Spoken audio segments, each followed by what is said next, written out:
watching the clock, 10,000 hours go by. I keep putting in work, tears are filling my eyes. I swear I've never been tested like this, but this is mine. It's not a matter of chance, just a matter of time. Never look back. If something's standing in my way, I always push back. If something seemed impossible, I never took that. Nah, cause now I know better. Can't stop, won't stop, I won't quit ever. The highest fall, it won't break me. The blood and sweat is what made me. I'ma get mine, just a matter of time.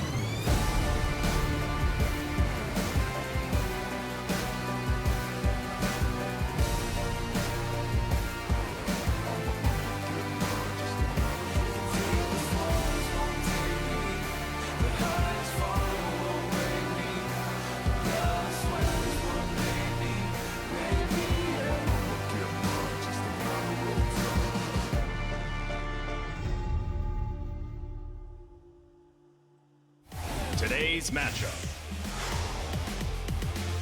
KT Rolster, Griffin,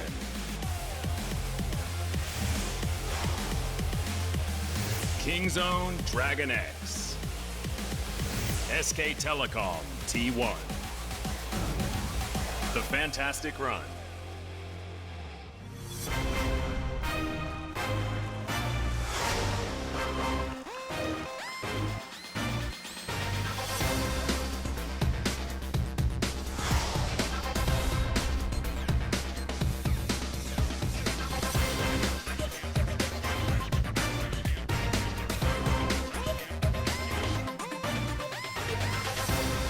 Welcome back, ladies and gentlemen, to LCK Summer 2018. I am Atlas. This is Papa Smithy, as per usual. And we've got one hell of a day for you. You thought Tuesday was good. We just mixed up the teams a little bit. We've got them facing off against different opponents. And it's still going to be just the same level of action and excitement. And Atlas, I loved musical chairs as a kid, but is there better musical chairs than KT Rolster, Griffin, and the other teams we have today, Kingzone, Dragon X, and SKT? Yeah. Just swapping around. Let's see all the combinations. Let's have some fun. And for the first matchup, we have Griffin's last match in just about 2 weeks. The next match is actually the first series back from Rift Rivals Wednesday 2 weeks. So they've had that 6-0 run. You guys know all about it. I don't need to hype them. The hype is already out there. There's stuff to be excited about. There's KT Rolster. Oh, no. You've said it to top the broadcast, Papa Smithy. Well, I mean, we may not get to say it again. Oh, that's true. Okay. The excitement for Kingzone went away really fast. It certainly did. However, they have a chance to redeem themselves against a relatively floundering SKT. However, the results of Tuesday are something that we really need to talk about here, because a 2-1 victory over KT in the Telecom War for SKT is absolutely huge for them, momentum-wise, moving into Kingzone, that just fell down 0-2 to, like you mentioned, the undefeated Griffin. There's definitely movers and shakers and also people on the free fall. Yeah. In terms of these matches, it is a winner versus a loser, and that's why it's that weird spot. KT Rolster, though, they often prosper here, and I actually think we're going to learn a lot about Griffin through the first series, one way or the other. Looking at Griffin, they are 6-0, guys. That's the big story. 6-0, they're doing real well. The crazy thing is that there are only 2 game losses, giving them that +10 up instead of the +12, and they're against Hanwha Life and BBQ in their first 3 matches of the season. So the fact that they've gone 2-0 for the last 3 with Kingzone as one of those opponents is what's so massively impressive. And just a win over Kingzone let us know that it's not a team awed by the big names that Kingzone ran. And strength of schedule, you can't talk about it anymore. You can still, though. They've beaten one of them. Yeah. And that's the thing, is there's more. And we'll see one of them today. And I think KT presents a different type of opposition, a different type of test. We'll get into it as the series starts, but it's very hyped. First match, second match, SKT may be 8th, but they are a very strong 8th, coming off 2 wins in a row. They face Kingzone. Kingzone struggling. They may be 2-4 versus 4-2. But that one could be all 3 games. We could have another late night, Atlas. Exactly. I'm looking forward to it. 6 games is definitely the dream when you've got matchups like this. We're going to be starting over on the blue side. It's going to be KT Rolster, and who are they going to be bringing into that jungle role is the question on everyone's lips. And it's going to be Score this time around. Kindboy on the bench for the moment. And Score going to be going up against Tarzan. We'll see whether he can school the rookie like he has done before. And that's the fun thing, is that Score has been around. He was the one who held down Peanut at the start when Peanut was running through the competition. Now he faces Tarzan, but Tarzan's a very different proposition to a mechanically gifted jungler like Peanut. He is a pathing jungler. He is a smart player. It's been more about his macro shot calls and actually his minute-to-minute cool outplays for the side of Tarzan. So what happens when two smart junglers hit the rift? Usually a lot of fun stuff. Exactly right, and we'll see whether it's going to be Score that's able to pull himself out ahead, because winning the Trundle versus Nidalee matchup on the side of Tarzan in the last match that we saw him in against Peanut was extremely impressive. And speaking of Tarzan, his team is going to be hitting the rift with him, and let's introduce them now on our red side. It is going to be everyone that you know and love, and starting in the mid lane is the question. It's going to be Chovy this time around. The man with the 45 KDA Zoe is going to be going up against UCal. Now that is a hype mid lane matchup. The hype never ends when it comes to Griffin. Right now, they are at their hottest, at their peak, 22-0 in terms of best of threes in 2018. You look around the studio, Atlas, and we definitely have sold out. That part was already a given. Yes. But if you look at who showed up for the first minute of the broadcast, because of course it takes time for people to filter, there's more Griffin fans in the audience than KT fans right now, and with them in such a great run of form, a lot of people going to be predicting this squad to win in spite of the legendary pasts of so many of the KT players. This is the thing. So many of these players have got such pedigree, such history, and so many fans that it's incredibly impressive that Griffin can come out ahead as far as those fan votes. But the last match is certainly not looking as good for KT Rolster and Griffin. Those couple of L's against BBQ and Hanwha is not necessarily where you'd expect them L's to be. Look, the Hanwha series, it was their first one. They lost the first game, and we sat there and we said, okay, it's the step up to the LCK. Yeah. Hanwha Life, or formerly Rocks, were almost into the playoffs. Maybe we can't expect that much from Griffin, but what's happened afterwards? Couple of things to work out, but otherwise, you see things like this. This is the result. And look, we see these graphs on the second, third day of the season. Huni had a cool hat one year. Yep. And you're like, well, that's amusing. Thanks, OGN. This is not the first day of the season. This is their 7th best of 3. Yep. We're getting to territory where they played as many games as an LCS team plays an entire season. And we're talking about a 14.1 KDA and I believe 12 games for Chovy. Yeah, and also, like, this is what BDD was doing, but it wasn't even this impressive last season as well. I mean, BDD, when he made his debut, was absolutely amazing to watch, but he just got schooled by Chovy. What does that mean? Well, let's put him on the screen. The youngest player in the LCK turned 17 in March, so March 2001. Here he is now, and he finally has a KDA on the Zoe. We can embrace define it. Before Yeah. it was undefined. He's 5-0. He's 45 KDA. Insanely popping off is only the thing you can say about specifically the Zoe, but he's got more in the arsenal. He won Damn right. both sides of the Zoe versus Aurelia skill matchup against BDD, the best performing Aurelia we'd seen. What does it mean when it comes to KDA? What does it mean that he won the reverse matchup against BDD? That's the excitement, Atlas. We can't know yet. We've only seen the small little sampling, and it's pretty damn tasty. It's so damn tasty. And the crazy thing as well is he's not playing any of the champions that he was playing when he was back in Challenger, when we were, learning about Chovy for the first time. Of course, didn't play that many games back there, but still has so much more. But Score versus Tarzan, this is the highlighted matchup that you wanted to talk about, Papa. And again, experience versus very much the new blood. Tarzan's been around. He's not a 17-year-old like some of his teammates. But of course, the LCK challenge so different to challengers and being a top-ranked solo queue player. Tarzan's been up there. It's why people knew his name. Haha, funny joke, Tarzan. But also the fact that he was always the top of Korean challenger. So the hype is there. And where does the hype mean for the fan vote? Consider this. That is absolutely In their 7th series in the LCK, with no players with LCK experience, 3/4 of fans predict they will beat KT Rolster. That includes some of the most legendary talent the world has ever seen. I don't know. And you'd expect, the fans to come out and vote for KT anyway. I mean, most of us do. We've all been there trying to believe in KT, even though we know in our heart of hearts that it's most likely not going to happen. Just not happening here today. Only 26% of the fan vote going over to KT. Incredibly popular organization, and Griffin, I mean, this run, 22 matches in the year. As we head into Champion Select, can they back it up? Here's what I'll say. KT is the second big test for Griffin. They faced a top team, the double back-to-back champions, and won to Griffin, and that was already okay. Strength of schedule starting to fall away as an argument. KT are the best laning and early game team in the LCK. Now we see Griffin, who traditionally in Challenger were criticized for a weak early game into strong team fights. The strong team fights have persisted.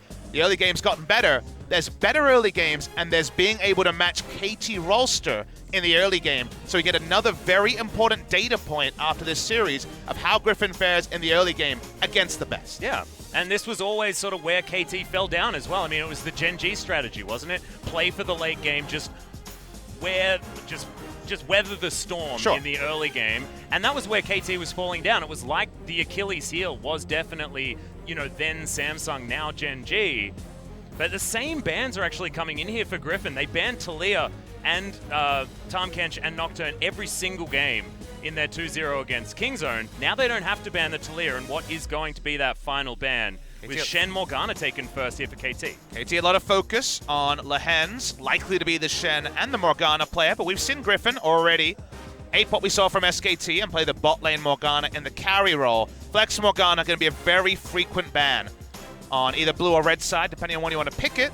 A lot of stuff is open, though, when it comes to the Zoe, for example, but we saw Chovy win both sides of the matchup, so focusing on UCAL here, if they want to prize a mid laner, they will not, and a blind Aatrox to open things out. It has been a pretty common strategy, but will Sword go for lane or go for team fight when he sees the Aatrox? Because Mundo and Renekton, for different reasons, are pretty attractive picks into an Aatrox. Yeah, we saw Smed playing, I believe it was the Mundo in back-to-back games earlier on. Oh, no, sorry, Khan played the Mundo twice into Sword, so not going for that side of the matchup. But Sejuani really rocketing to prevalence here on 8.12, and that's going to be snapped up there by Tarzan to start off Griffin's picks. Side of the meta right now is that the farm to 6 junglers Nocturne banned, but all the rest of them are kind of playable.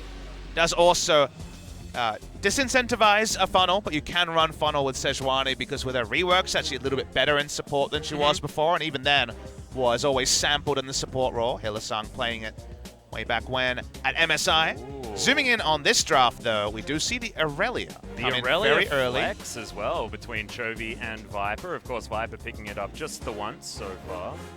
I think in a lot of matches you just drop the flex nature, but given that Viper is played and given that into Aatrox you can consider it, I don't think you'd want to do it, but you can consider it. It is kind of conspicuous that both of them have passed over Zoe in the first round. We saw a third round, i.e. the second round of picks on blue side Zoe, and that's the latest we've seen Zoe go in forever. So focusing on this particular draft, KT Rolster just going to match the Sejuani. That matchup we've seen now a million times. Every 8-12 game seems to be Trundle versus Sejuani. Yeah, that is what I've seen almost every single time. But Alistair going to be locked in here for UCAL in Marta's hands. That is very, very daunting. Very early. This seems to be, what do you got, Lehens? Because Lehens is the one player on the side of Griffin whose effective champion pool has been a bit smaller. Looks like it's probably going to be a Gragas support coming through from Lehens, matching the early Alistair. If you look at Lehens this season, 5 games of Shen, 4 games of Morgana. Then from there, it's just Soraka Alistair. So there was only Soraka up, and you look at the side of double knockups and also even the pillar gank at level 2, and you say maybe not Soraka. So we'll see a new champion out of Lehens. He's the one being tested. And I think for KT Rolster, it has to be Deft Marta. It has to be a domination in the laning phase for this early game focused team. And taking Lehens off comfort, you can't take Viper off comfort. He plays literally everything in the bot lane role. So it makes sense to some degree to try to take Lehens off his comfort. Well, speaking about taking off comfort, it's going to be the Varus band away from Deft. Should be the Ashe band if they're going to fit the script of their previous ban tendencies on this patch. But Ezreal's still available as well, and if they really want to hit Deft, that is another option. But it is going to be the Ashe band away. Vladimir for KT, the Ryze another option, of course, for Viper. Does like to play that one, otherwise it's all one-offs for him, but we have no idea what he's going to be playing on the bottom side, and I think KT probably want to look at something that's just strong right now. It's also compositional you can get. If you can't get granular, like lane advantages, then you can go compositional. They'll ban Zoe after seeing Irelia. That's pretty interesting. Now, again, you already mentioned the fact that they played Irelia bot lane, so I guess it could have been bot lane Irelia, mid lane Zoe to go through, but conspicuous that it's banned away. Denying the flex potentially as Yasuo is being considered. Gragas Yasuo have the actual really sick synergy that most Gragas duos didn't have the anti-synergy with, because you can instantly hold them in place with the last breath and not have the usually disengage ultimate be as valuable. Will that be a Viper champion? Will it be a Chovy champion? Both of those exciting to consider. And Deft actually thinking about the Gangplank on the bottom side. This has been a popular pick into the Yasuo in games past. What lane would that be in? It's going to be the Mordekaiser. Mord. It's going to be Mord Alistair as well. Oh, this yeah. is the matchup that we wanted, and Well. Yukal's going to take the Galio. My God. It's just a brawl fest, and it's KT that's going to be doing it. So Zabatine was lampooned on the recent episode of The Dive that I listened to this morning at the gym, talking about how range always wins. Well, KT's got no range. They are 5 melee, only brawlers going on. Speaking of brawlers, we're going to get the matchup you were talking about. Renekton into the Aatrox potentially. Yeah, I mean, there's a lot of flex options here. You can get very creative about lane assignments. Aatrox spin in the duo lane and even mid lane this season, but duo lane in solo queue. Very interesting. So 2 champions with the damage reduction in mid. Insane CC wombo comp where Aatrox would like 4 people to distract while he kills everyone on the backside. Meanwhile, Griffin have the winning lane matchup in top. Yasuo Gragas, a really fun duo. Usually it's mid jungle. It's patch 812, baby. It's bot lane. And Mordekaiser Alistair, if they hit the minion wave first, will have a lot of control as well. Yeah, and we'll see whether Deft and Marta can continue their onslaught. Of course, they did lose against SKT. It was a 2-1, but in game number 1, it was decimation on Summoner's Rift on that bottom side of the map. They destroyed them. If KT get going, get Drake control, and you have to face check all of the CC, it's pretty tricky times, actually. The side of Griffin, going to be good value coming through from the Trundle as well. On the side of Griffin, they got some winning lanes, and I'm so excited to see how Tarzan and Score navigate all the pitfalls and potentially benefits that some very snowbally lanes and a lot of melee champions usually bring up. Yeah, and that isolated matchup of Score versus Tarzan is a fantastic one. I want to talk about Lehens versus Marta as well. I mean, is Lehens going to be able to have his global influence this game around on the Gragas, or is it going to be about Marta getting his roam on and moving himself to the mid lane, to the top lane, wherever Marta likes to go? I have never seen a draft with 10 melee champions. Here we are. Yep. Yep, 8-12, still just as much fun as 8-11 apparently. But ladies and gentlemen, game 1 already looking like a spicy one from the draft. I want to get into it. We're going to hit Summoner's Rift for game number 1 of the night.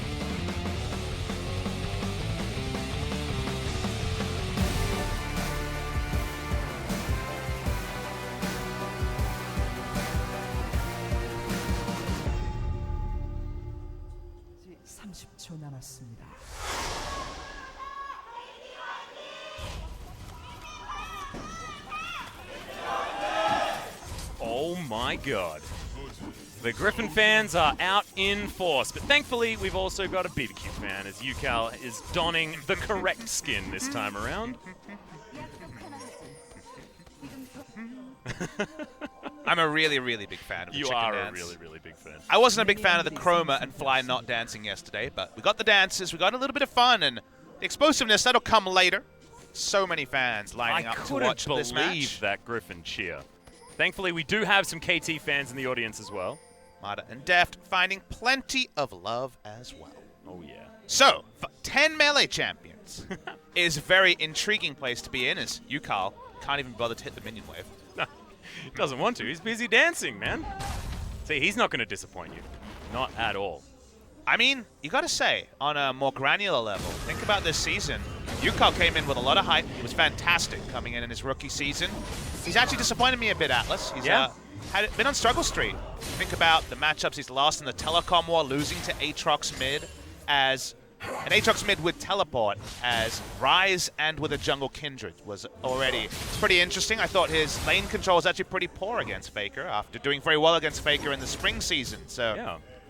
It's on the Galio. It's a little bit difficult to show mechanical outplayers, but I am looking for impact from Yukal. That's been a little bit absent for KT fans. Yeah, he's sort of dodging the matchup a little bit by picking the Galio. I feel the same way a little bit, but we'll see whether Yukal's going to be able to still make the global plays and the global effort. Deft and Marta were able to hit the minion wave first, and when you go for W on level 1 on Mordekaiser. That's kind of the difference between a won and a lost lane. Usually ranged champions will try to poke you out or push the wave or contest the wave before you get to it. But because it's double melee on the side of Viper and Lehends, they kind of have to cede lane control, which can be a pretty damn big thing, as Mordekaiser versus melee is very different to his usual assignment against ranged champions. Yeah, feels real good, especially when he can utilize that shield, and we'll see whether level 6 is going to be the time that Griffin can really fire back. As speaking of firing back, Sword on this Renekton having a great time against Smeb early on.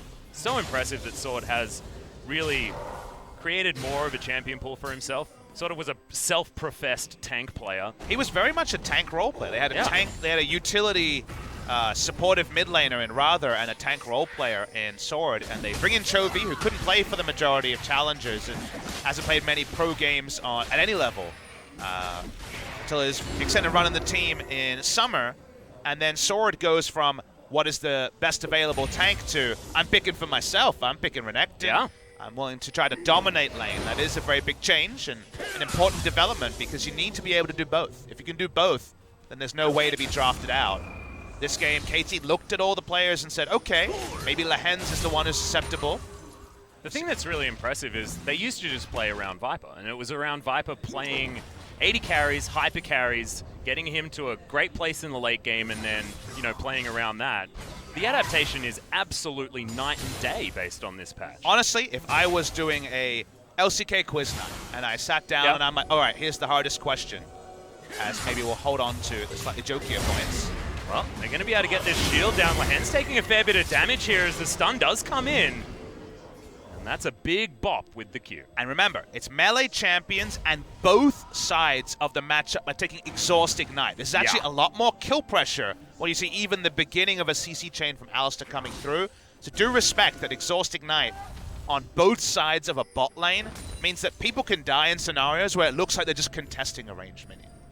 And it's 36 CS to 21 here in favor of Deft as well. Is Mordekaiser, we know Deft is a player that does need a lot of comfort, but Mordekaiser represents that for Deft, of course. 75% so far this season. Saw yesterday when Keen was in the same matchup, you really have to just farm with your E and give up. As the Aatrox, you will lose CS every wave. Score trying to jungle on a side that he's weaker on, but we're seeing a collapse from just a lot of people. Yep, teleport is coming up. Marta's going to be able to get here first, though, as we're going to have this fight towards the top side of the river. Tarzan taking a bit of damage, but does manage to get the Rift Scuttler. Sword's going to slice and dice his way out, and the aggression is going to subside. It was almost some action, but Griffin do come out on top by taking away the Rift Scuttler. Yeah, Rift Scuttle may not be the biggest objective, but it is a relevant one in this patch, so it does go the way of Griffin. Coming back to my LCK quiz night. Yeah, let's go back there. I like it. Here is the winning question. The hardest question is, who am I and what role do I play? I've played 4 games of Vladimir, 3 of Ryze, Gangplank, Morgana, Yasuo, Talia, Lucian, Kai'Sa, Irelia. Well, I mean, it sounds like a hodgepodge, right? But yeah, you know if I was answering your question last year, I would say any mid laner or top laner. Yeah, maybe Probably top laner. And that's Viper. Viper has played all of those picks, and he's looked LCK standard on all of them. Yeah. So be able to play everything except the hyper carries that he only played when he needed to for the team lets you know that he's definitely got the champion ocean that we ascribe to many players. This guy legit showing it in the LCK. And in fact, the Lucian that you were talking about, 0% win rate.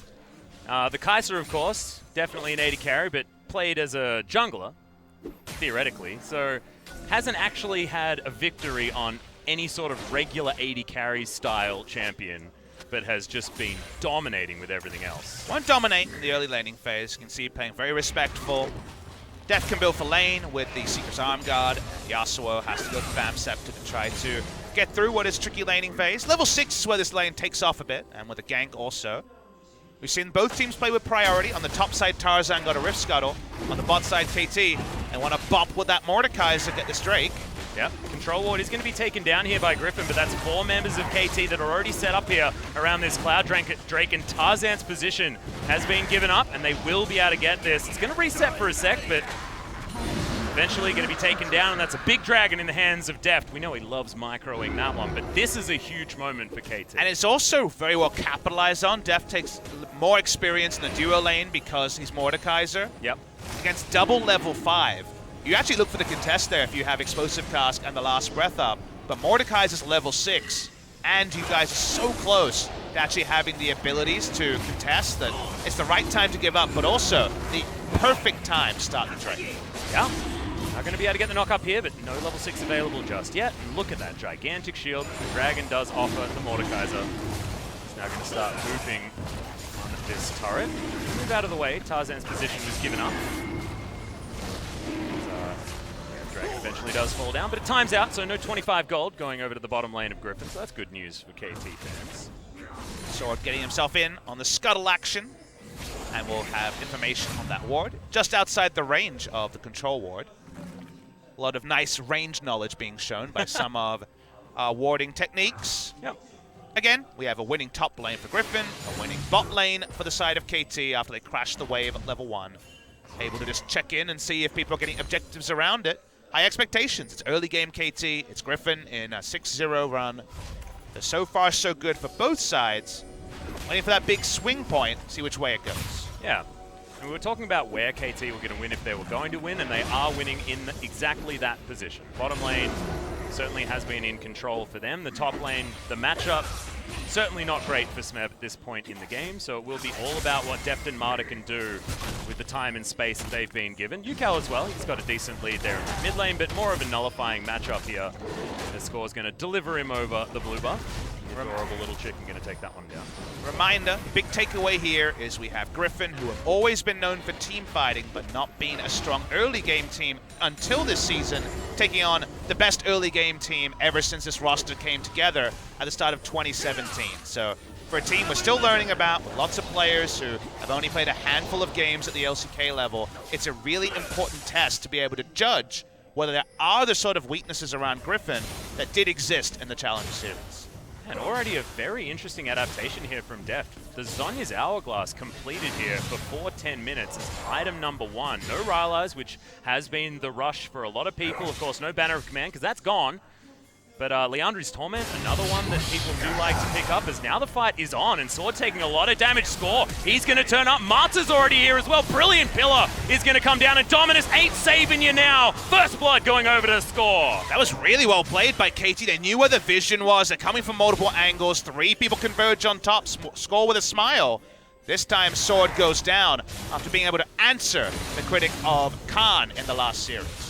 Watch the replay and consider how much is happening on the minimap while we're just watching the action from multiple different directions. There's no exit strategy. Had to flash early. Dominus level 1, not going to be a big answer. Also, after teleport was down from Sword, so it forces Tarzan to go top. KT, in terms of so many different factors, and not even having to use a hero's entrance, get a big lead. Yeah, that's absolutely huge. And yes, they did invest Marta moving up there, so Deft can't use the information of the jungler being top to play truly aggressive because the Gragas' position wasn't well known. But play to your items, Atlas. You were already ruminating on the rush of the Zhonyas. Yeah. What does it do? Well, if Gragas and Yasuo try and all in, the stasis is a very nice thing to reset aggro. If they're trying to gank through bot lane, and Tarzan walking up to the always overextended Mordekaiser and ulting him is a pretty good strategy. In a vacuum for Griffin, what if Zhonya's into Hero's Entrance happens, and you can turn around those fights very cleanly if you're KT. So I think for the playstyle, wanting to overextend, it's fantastic to go to Zhonya's rush. Well, Tarzan is going to turn up here on the top side of the map, but Smeb is going to try and heal himself back up. Not a lot of items were picked up from Sword when he went back to base, but Tiamat is now there for Smeb, so he'll be able to shove back into this Renekton. Just very important that they were able to take Sword down a peg and catch up in farm here for the Aatrox. Must admit, I'm already thinking about what late game team fights look in this game, but KT with the Galio, with the Mordekaiser, not that interested in the late game Atlas. They want to keep the pressure on, and Marta showing himself is one way to do that. Yep, Tarzan is up here towards the top side, but they're looking for the dive as Deft. He's going to get himself underneath his turret and Zhonya's, but now the dive. Good stun comes down as KT. They're going to have to try and navigate this one. Score gets out. Looks like the dive is going to be successful as Marta, beautiful tanking of the turret. Going to get a cute little stun as Chovy's going to turn up top lane, but he's too late, and Deft, he survives the 1v2. Griffin ahead of the play this time. They expected it, but they didn't have the numbers to turn it around, and KT get a big advantage, piling on a second kill onto the lane counter in the Renekton. Renekton falls behind. There's item timings where the Aatrox might even be able to win trades way earlier than expected. Smeb does not traditionally get massive resources, but here, going back to his Rocks days a little bit and saying, hey, could I get some ganks? Could I get a bit of help in a difficult matchup? He gets it, not on Maokai duty in summer. Gonna watch the replay. Mata doesn't even give any chances for an outplay. Flash pole, even though Flash is down on the Renekton, and eventually the Goomba Stomp will take him down. Yep, Yukal's going to be able to pick up that kill as well, so helping him out in the mid lane. Really nicely done, and I love to see Mata unlocked and just roaming around the map, picking up kills everywhere. And it's just good to see KT pick an early game comp and prosper with it. Pick an early game comp and make some intelligent item choices, and even make the Mordekaiser a very strong pick when it was selected, because Mordekaiser bot lane against double melee is going to be a winning matchup for Mord more often than not. The only place where Griffin was winning in the early game was through the Renekton, and while he has a sliver of a CS lead, it's going to be less gold than the Aatrox picked up, and Mord went Zhonya's first, so actually collapsing on him when the Alistar roams. It feels like Mordekaiser with a Zhonya's rush is the equivalent of the Morgana bot lane we're seeing, because it unlocks your support to roam, and it's very difficult to kill your carry. Yeah, well, Score actually looking to try and get on top of Viper here. Tarzan, good position at the moment, but KT are very strong right now. Can they do it? Last Breath does come in as Mata still at full health. Viper has the ultimate now on him, but in goes the Aurelia. Can Chovy turn this one around? It looks like yes is the answer. Gigantic wombo, but no, it's going back for KT. Instant triple kill as Yukal says, welcome to my river.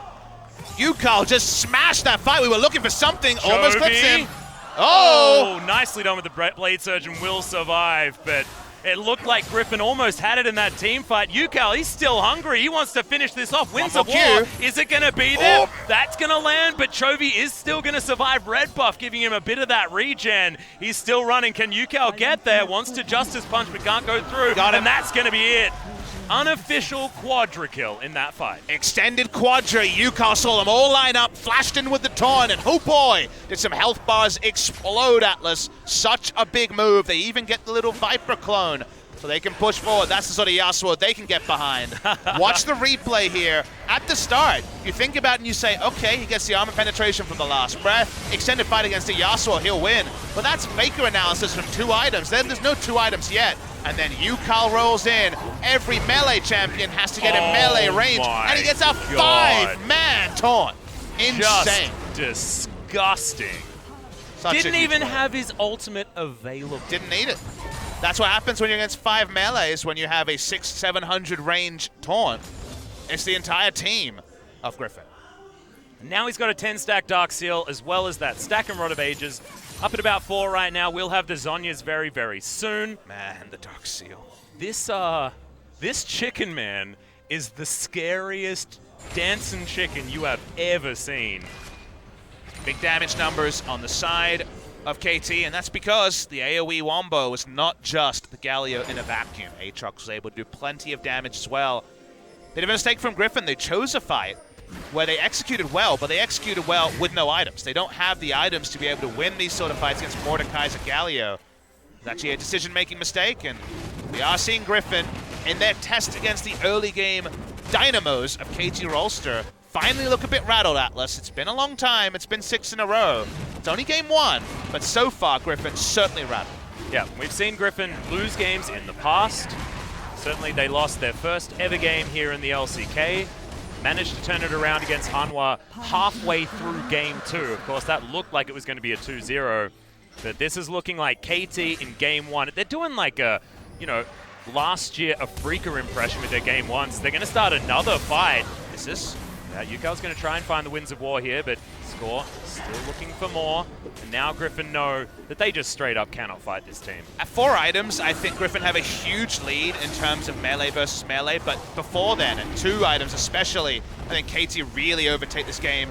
With the Drake control, you also get the extra benefit of being able to siege in a game where there is no siege. Yep. The only range champion on the map is the damn Drake Ghost. But able to put down the siege that was absent otherwise, snowballing hard with the Snowball Mordekaiser drop. Again, this season we've seen Mordekaisers get the Drakes, Mordekaisers not get the Drakes, and that's 100% of the time win or loss for the Mordekaiser. So controlling Drake, winning those early fights, KT drafted for it, and they've executed on it as well. And I only just found out that the Dragon actually gets the bonus movement speed from the W, which You is call really yourself cool. a Mordekaiser, man. I knew that. Yeah, well, I didn't actually know. I've always been moving the Dragon away from me. Def knows. He doesn't move his champion. He only moves the He dragon. loves moving the Dragon, yeah. Do you reckon he actually plays practice games or watches How to Train Your Dragon? Love that movie. It's a great movie. Oh, I'm a gigantic. Even the second one was good. It's not often that the second one is good in shows like that. Well, he wasn't playing it for a while as everyone else abandoned Mordekaiser, but Yeah. I guess Deft, we have Ruler, the last of the ADCs, and somehow Deft is the last of the Mordekaisers. I don't know what that means. Maybe he watches the Iron Giant. Or maybe he Another just great really movie. likes pets. I mean, we know he's the alpaca. True. Well, speaking of pets, Yeah, this Shelly's going to Rick come out as well. They grab a new NPC to take down turrets every time. And NPCs are the one thing Griffin can't deal with. They can't deal with the Rift Herald. They can't deal with the Drake Spirit. They don't have range when it comes to walking up to these minion waves. And range champions are the ones to win sieges and try to extend them by wave clearing. So KT are getting an insane gold lead, largely from the neutrals, but also the 7 kills. Yeah, and the turrets as well. This is going to be their 5th, as this inner turret is incontestable by the side of Griffin. It's some textbook play from KT, and I honestly just don't know what Griffin can do until they've, got to the point where they're protecting a base and trying to capitalize on KT also not having a lot of range. But see, the old Griffin analysis from Challenger comes back. Wait it out. Wait out the storm. 3-4 item on the Yasuo is when, Infinity Edge plus more is when they'll be able to actually impact these fights, because then 50% armor penetration on the ultimate will be big. Aurelia and Yasuo have 3-4 items, and that's good news for them. Renekton obviously not as opting into that theory, but it's all about getting more gold in the game. It's a 45,000 gold game for Griffin. Even if KT's at 55, there's team fights that can be won. So with a 10,000 gold lead, it sounds big, but there needs to be more gold in the game for Griffin to actually be able to impact. So right now, you just have to hope you don't lose the maximum, and, well, there's an objective you're not really in position to fight over, spawning in 20 seconds. Yeah, that Baron buff is going to be coming up very, very soon. And I wonder whether they're going to do the wand of the dragon over to take the Baron. Of course, it's not spawning for the next little while, but could certainly be an option. One of my personal favorite Mordekaiser maneuvers. Marta knows there's likely to be a Gragas and a brush.